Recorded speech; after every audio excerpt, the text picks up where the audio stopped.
Hey there everyone, it's RetroKaizer here and welcome to my new video. And I have a really big question for all of you. What comes to your mind when you hear the name Mitsubishi Lancer Evolution 3? I mean, in my mind, a all-wheel drive toge monster comes to mind. The car which forced Takumi to blow his damn engine of the A86. That's what comes to mind. And you know, for a time, that was the reality with the Evo 3 in Midnight Racing Tokyo until the update came around. Yes, I'm talking about the 1.2 update, people. It really fucked things up. Now, if you're one of my original subscribers and have been on my channel for a really long time, you guys might have noticed I don't really spam the F-bomb a lot, but in this video, I kinda couldn't help myself when I actually couldn't control my urge to say the F word, because the Evo 3 back in the days was an absolute monster. It was a tier 2 car which used to make tier 3s blush when it used to hit the toge. Yeah, it wasn't as, you know, fast in the top speed department as the tier 3s, but man, in terms of acceleration, it could out-accelerate RX-7. That's a pretty big deal, and back in the day, of course, before the 1.2 update hit. Now, why am I saying this? Why the heck does this matter, Retro? Why do you like Evo so much? Well, it's because I was a damn Evo main. Yes, sir. Here it is. I was an Evo tryhard. Blame it on Dragon. It's his fault. Anyway, so I understood the glory of the Evo 3, and I used it, and I used to win a lot. I used to have lots of fun. But as soon as the 1.2 update came around, I got an absolute punch to the damn balls, people, because the Evo 3 I loved and adored was now gone. Instead of it, a sloppy jalopy was in its place, which looked like the beautiful car it used to be. So what does a man do? He tries to recreate what he's lost, right? That's exactly what I did. Now that we have lots of tuning options, I decided to go ahead and try and bring the Evo 3 back to its glory days. And well, let's just say I was purely disappointed. Okay, so I did what any other generic MRT player would do. I went straight to the tuning shop. I bought whatever tunes I could with whatever manufacturer level I had, because these tunes cost a fortune, and I don't really have a fortune anymore because of, you know, obvious reasons.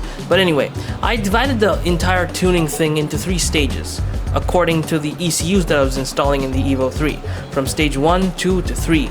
Now, I did tinker around a bit with the camber, the offset, the suspension a bit, but I didn't touch the gears for 2 reasons. Number 1, I don't have enough manufacturer level. Number 2, I don't have enough money. And actually, there's a hidden third reason.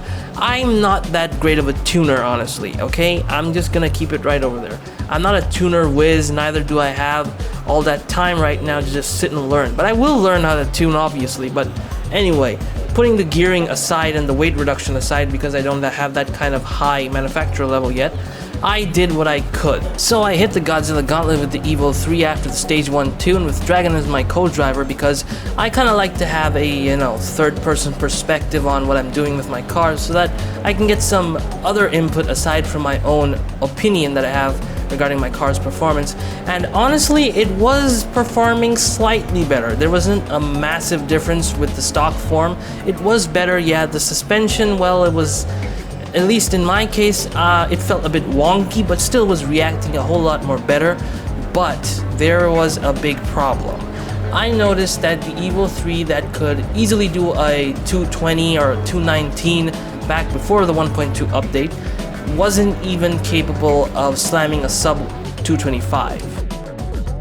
So I couldn't really believe what the hell just happened, and I was absolutely heartbroken by the performance of the Evo 3. So I went ahead and did multiple runs, but the results kept coming up as the same. The best I could do was a 224, and that was it. That was the limit of the stage 1 tune. Then came the time for the stage 2 of the tuning process of the Evo 3, and well, all I did was a bit of fine-tuning to the suspension and a bit of fine-tuning to the offset, and I was ready to go. I didn't mess around with the ride height, and I just simply installed a stage 2 ECU. And I trusted that maybe this time the stage 2 would be successful, and well, here's what happened. I went back and hit the Godzilla Gauntlet with the Stage 2 Evo 3, and well, the key things that I noticed that were a lot more different as compared to the Stage 1, the acceleration was a whole lot more better. It was a whole lot more faster than the Stage 1 and stock. In terms of handling, however, the fine-tuning that I did kind of, you know, messed up the mojo I had with the good old suspension of the Stage 1, and from a sort of handling perspective, the Evo 3 kind of went down, but it was real grippy. It was reacting real slow, but it was really damn grippy. And the surprising thing was it showed a bit of old character. It kind of had that old Evo 3 monster type vibe going, but not as intense as it used to be back before the 1.2 update. But anyway, it was a massive difference because I ended up with a time of 2:23. So after that, I got some confidence on the Evo 3, and I went ahead and challenged Dragon to see how my Evo 3 Stage 2 could perform against his already Stage 3 tuned R34. Now, if there was a massive point that was pretty clear, it was that the Evo 3 couldn't even catch up to the R34 because it was way more powerful and, well, it could handle a whole lot more better. The surprising factor which really struck a note was that the Evo 3 managed to do a 221. Now that was the fastest I could go with the Stage 2, and it was pretty surprising honestly, because I thought that I would never ever be able to reach that 221 or 220 range with the Evo 3 ever again. But well, the Evo 3 surprised me and I ended up with a time of 221.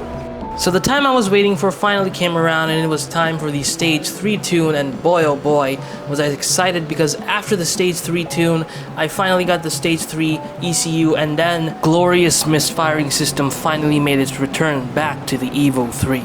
And I went back to the proving grounds, which was the Godzilla Gauntlet, and well, I was surprised because the Evo 3's old nature kind of made a significant comeback, and it was feeling a whole lot more faster in terms of acceleration, and handling wise, that's where I kind of got kicked in the nuts again.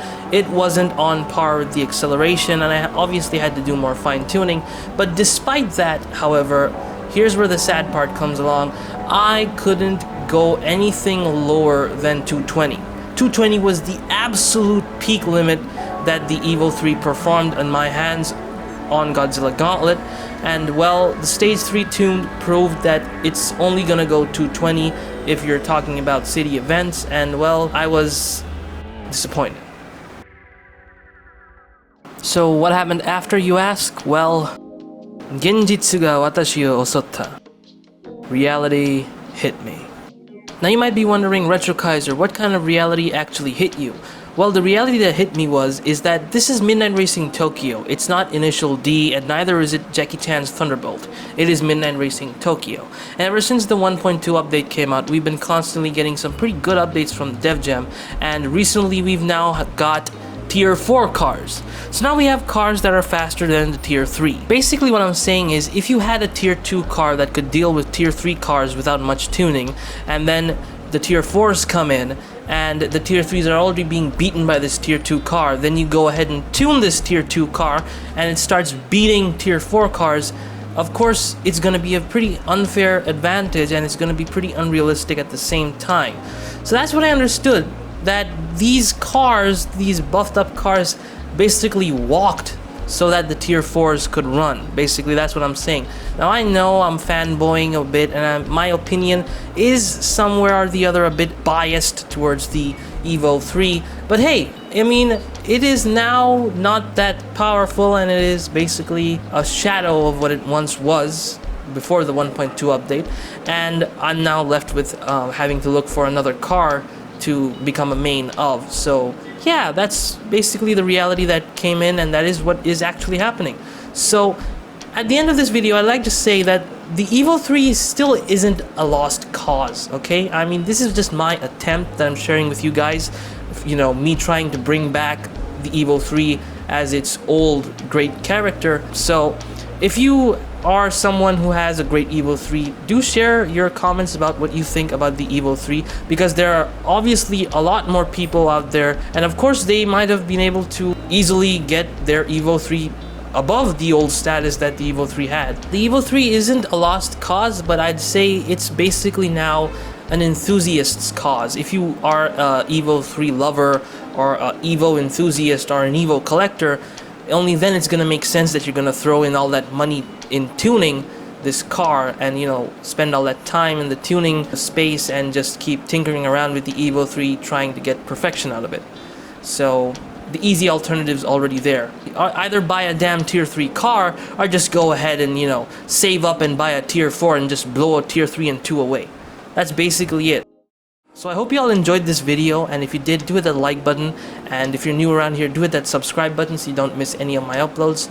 And this is RetroKaizer signing out, and do give your opinion about the Evo 3 in the comments. I'd like to hear what you guys think. So until next time, this is RetroKaizer signing out.